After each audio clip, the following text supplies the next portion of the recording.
প্রিয় দর্শক, যেই কাজ করলে আল্লাহ তাআলা রিজিক কমিয়ে দেয়, আপনারা জানেন কি কি কাজ করলে আল্লাহ তাআলা আপনার রিজিক কমিয়ে দিতে পারে? তো যারা জানেন না তাদের জন্য আজকের ভিডিওটি অনেক গুরুত্বপূর্ণ হতে যাচ্ছে। তো ভিডিওটি না টেনে সম্পূর্ণ দেখার অনুরোধ রইল। তো প্রিয় দর্শক, দেখুন, কোরআনে আল্লাহ তাআলা নবী নূহ আলাইহিস সালামের ঘটনায় উল্লেখ করেছেন। নূহ আলাইহিস সালাম তার জাতিকে বলেছিলেন, তোমরা আল্লাহর কাছে ইস্তেগফার বা ক্ষমা প্রার্থনা করো।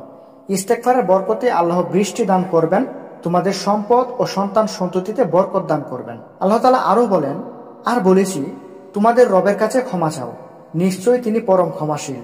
তিনি তোমাদের উপর মুষলধারে বৃষ্টি বর্ষণ করবেন, তোমাদেরকে ধন সম্পদ ও সন্তান সন্ততি দিয়ে সাহায্য করবেন এবং তোমাদের জন্য বাগ বাগিচা দেবেন আর দেবেন নদী নালা। অর্থাৎ গুনাহ মুক্তির ফলে, ইস্তেগফার ও ক্ষমা প্রার্থনার ফলে পরকালের নিয়ামত তো রয়েছেই, দুনিয়ার জীবনেও আল্লাহ বরকত দান করেন। দুনিয়ার সুখ সমৃদ্ধ ধন সম্পদ ও উত্তম সন্তান সন্ততি দান করেন। বিপরীতে গুনাহ করলে মানুষের রিজিক কমে যেতে থাকে, রিজিক থেকে সে বঞ্চিত হয়, আল্লাহর নিয়ামত থেকে সে বঞ্চিত হয়, উত্তম সন্তান সন্ততি থেকেও বঞ্চিত হয়। গুনাহের আখিরাতের শাস্তি তো রয়েছেই, দুনিয়াতেও গুনাহ আল্লাহর রহমত থেকে বঞ্চিত হওয়ার কারণ হয়। সাওবান রাদিয়াল্লাহু আনহু বলেন, আল্লাহর রাসূল সাল্লাল্লাহু আলাইহি সাল্লাম বলেছেন, দোয়া ছাড়া আর কিছুই ভাগ্য পরিবর্তন করে না, নেক কাজ ছাড়া আর কিছুই আয়ু বাড়ায় না, এবং পাপ ছাড়া আর কিছুই মানুষের রিজিক থেকে বঞ্চিত করে না। অর্থাৎ দুয়ার মাধ্যমে মানুষের তকদিরের মুআল্লাক বা কাজ সংশ্লিষ্ট ভাগ্য পরিবর্তন হতে পারে। নেক কাজ করলে হায়াত বৃদ্ধি পেতে পারে বা জীবন বরকতময় হতে পারে, এবং গুনাহ করলে মানুষ রিজিক থেকে বঞ্চিত হয়ে যায়।